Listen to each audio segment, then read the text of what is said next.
Hello YouTube and welcome to another video, this time of my Powermac G4 Quicksilver. I know it's Powermac, but okay, it's because of the Macintosh challenge. I got this one a few years ago as a Christmas present, um, and because the only problem that this one has, it's the level 3 crash, L3 cache, sorry, that it crashes the system. So I will show you in a little bit what happens. Here's the front case with the panel open. This one is a high end of the 2001 Quicksilver with a dual 800 MHz CPUs, the PowerPC 7450 that bring a lot of new features to the G4 CPU for better performance. And this system was compared in the time with the original Pentium 4 Willamette socket 423 with 1.7 1.8 GHz, in which the Apple claimed the gigahertz myth that you didn't have a plus 8 1 gigahertz to have a good um, a good performance because of the Pentium 4 pipeline technology. Long pipelines did was too slow even for a 1.7, as the 1.7 did beat the Pentium 3, the Cooper Mine, but not the 12 that replaced it. So let's get in the video.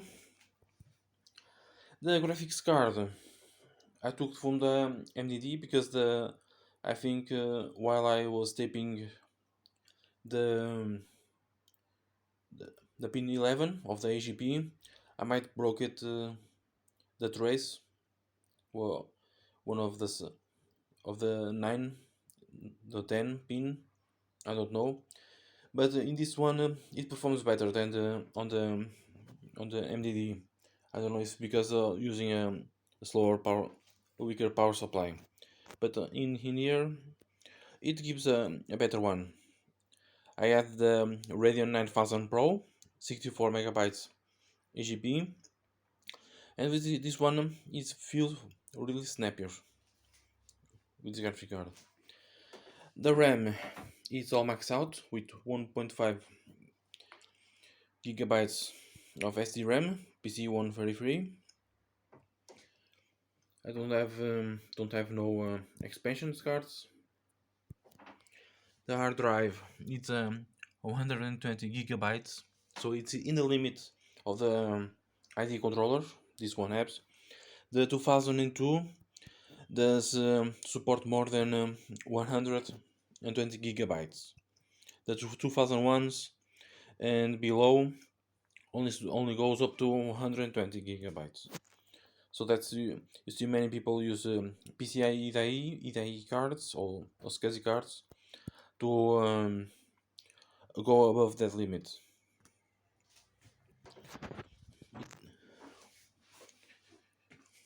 Let's go take out front. Here's the front. The speaker is a little still good, but you see some marks.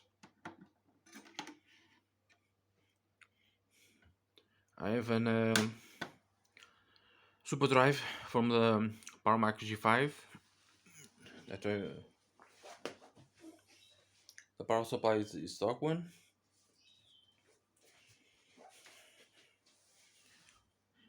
Here are the ports on the back. This one has the modem, audio in, and Apple speakers, gigabit Ethernet, two 5R400s, two USBs. This Radeon 9000 in 600, it's only DVI, doesn't use the ADC part for dual monitor, so it's much more friendly in terms of monitors. Here's on the back. Here are the specs.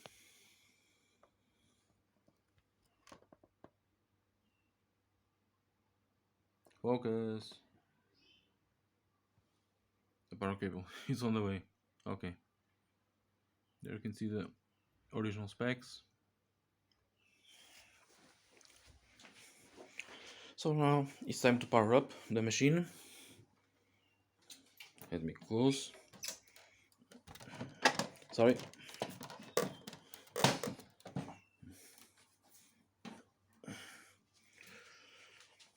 Now I want to see the problem that it has.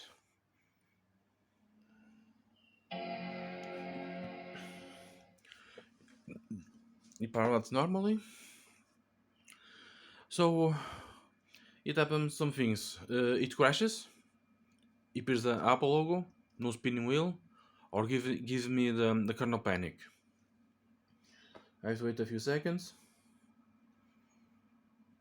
Sometimes it spins, goes to the OS, but it crashes in the OS. It stays very few seconds, and or sometimes it's only spinning, but doesn't load the OS completely. So in order to make the Mac boot, I have to press the reset button, which is going to make ignore the L3 crash, because these quicksilvers, the good thing is a L3 crash with 2 megabytes, unlike the first two MDDs that only 1 megabyte of cache. In most cases, the 800s and especially the 1 gigahertz dual quicksilver is faster than the equivalent of the MDD, because they have the double the cache.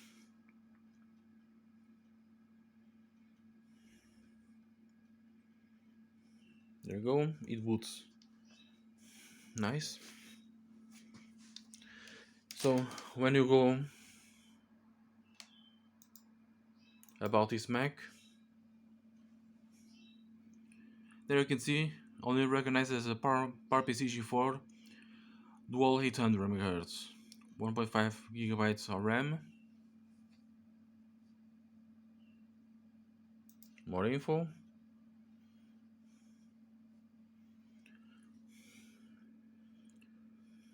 There's a CPU-C, two CPUs 800 with a L2 cache 256. If I go to diagnostics, as you can see there, external cache failed.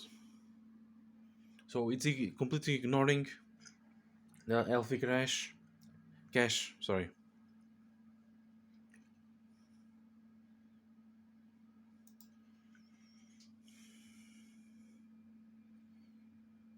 Okay, no, this one is not.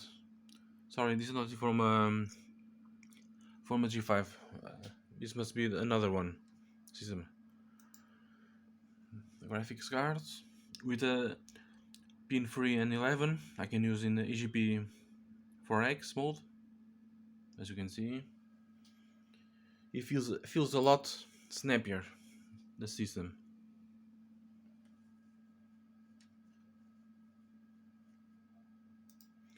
It's a little bit quieter than the MDD, of course. I'm trying to see if I can find another one, or it did once. I did to a friend to make a reflow, but he didn't have that much of experience, and didn't know how much time each it needed to melt the solder bolts to correct them, because when I move touch the part where the memory L3 cache, sometimes it works but sometimes it works well up until I restart the computer or power up again. It comes back again. Need to restart it to ignore the LV crash. I did see a YouTuber that made a CPU and the cache upgrade in one of the MDDs, and I'm going to see the how much time it did it take to melt the solder balls with the flux. I did bought a small syringe to see if I can take into him and retry again to see if this alpha cache starts working perfectly again without any more problems.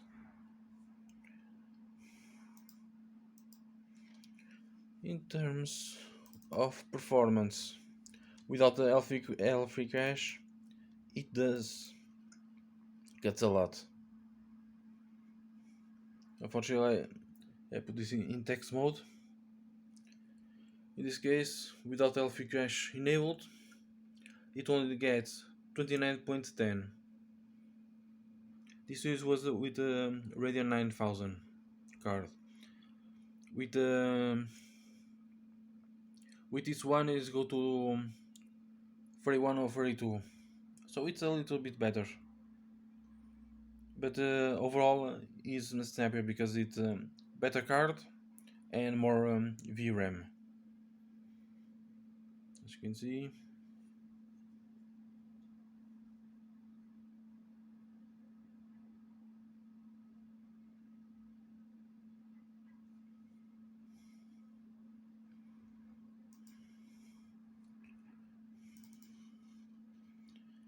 I think it was this one. Let me see. No. So with Alpha, this was when the Alpha cache did work for a very few days. The score was 40.98 with the Radeon 9000 Pro.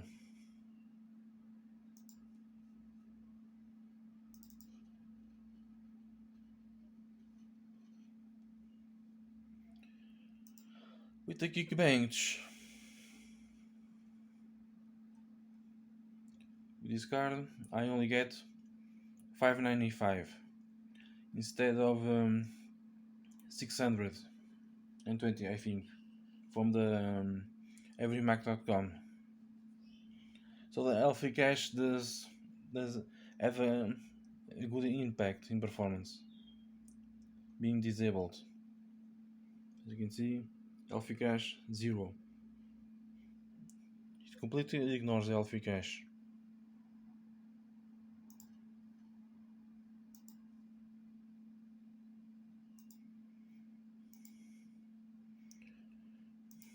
Going to run, make a quick run, see the final result.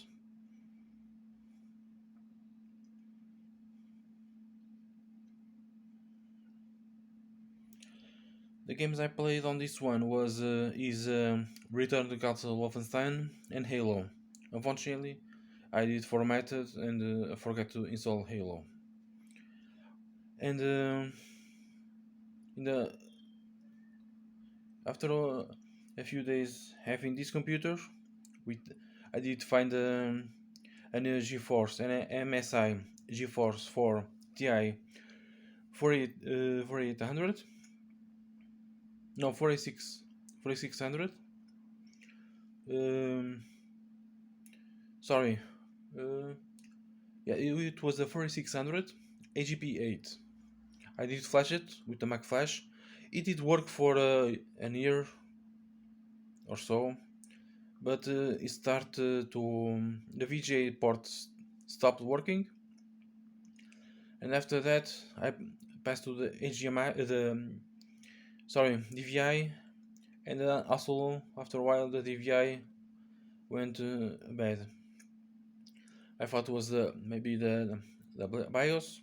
We flash it, but it stayed the same, and completely stopped working. So I have to use another one GPU, and I think was the I don't know what was the graphics card that I was using, but after a while I found the Radeon 9000 Pro that was on sale.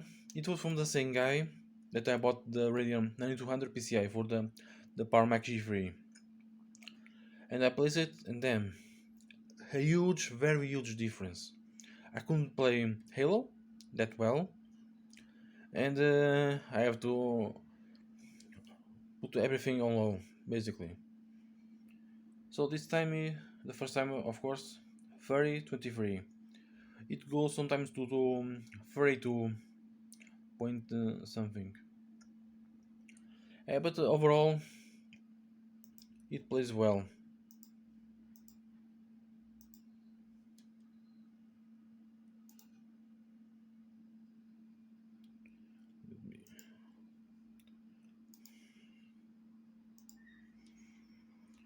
For example, finding a dual 1 gigahertz will be a good upgrade for this one.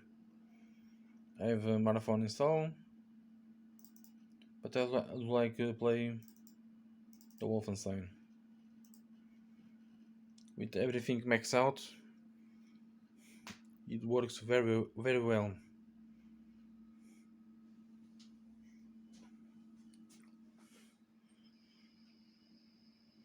The sound comes from the internal speakers, but I moved because of the soundtrack. You can barely hear it. It's a very good game. It uses the Quake 3 Arena engine with a lot of tweaks, and for the time, it was a very a good game. It still is. It has a lot of community, especially on the multiplayer side.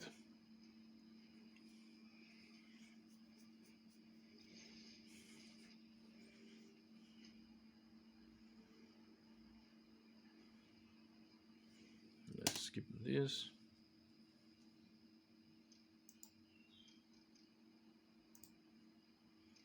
I'm almost at the end of the game on the final missions.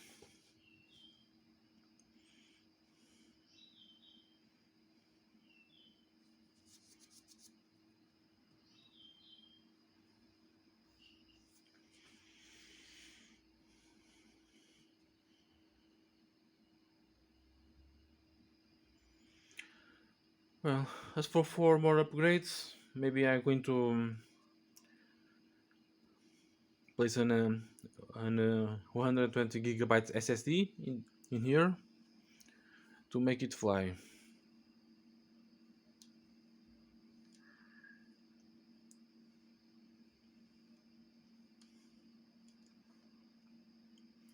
I know there's a secret area here. I don't know how to activate it. I must check YouTube. I know there's a secret area over there, but I don't know how to get it. In this area, ammo and health is very low.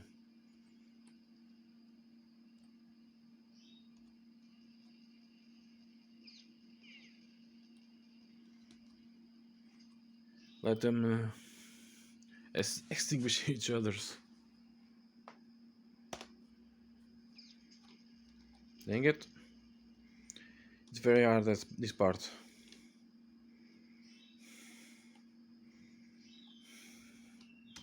Now time to exit.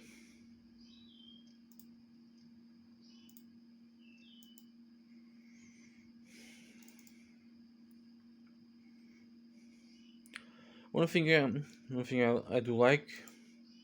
I don't have internet, but it's just an example. The iTunes up to 11,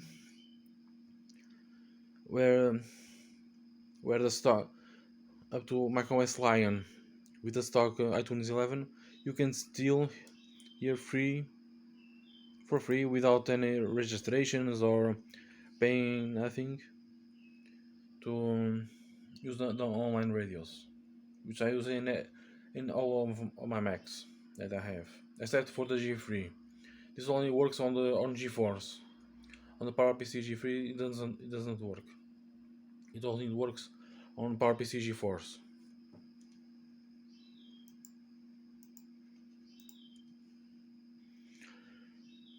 More upgrades. This is just a save game. Have the installer, save games.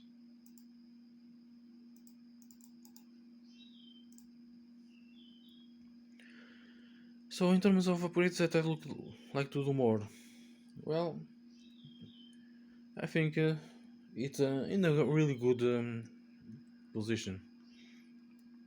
All it needs is a working CPU, and that's just fine. And placing an SSD, and that will be pretty okay. The quicksilvers are the are also that's changed since from 1999 to 2002,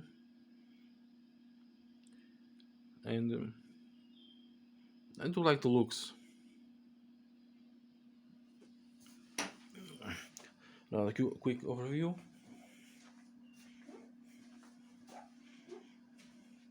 It's a little bit more standard, uh, mostly ATX power supply. You need to mod the wiring, but of course you will lose the DC, like on the MDD. The MDD, it only uses doesn't with the PC doesn't have the 25 volt rail. So this is it. My Quicksilver 800 dual processor. See you guys next time.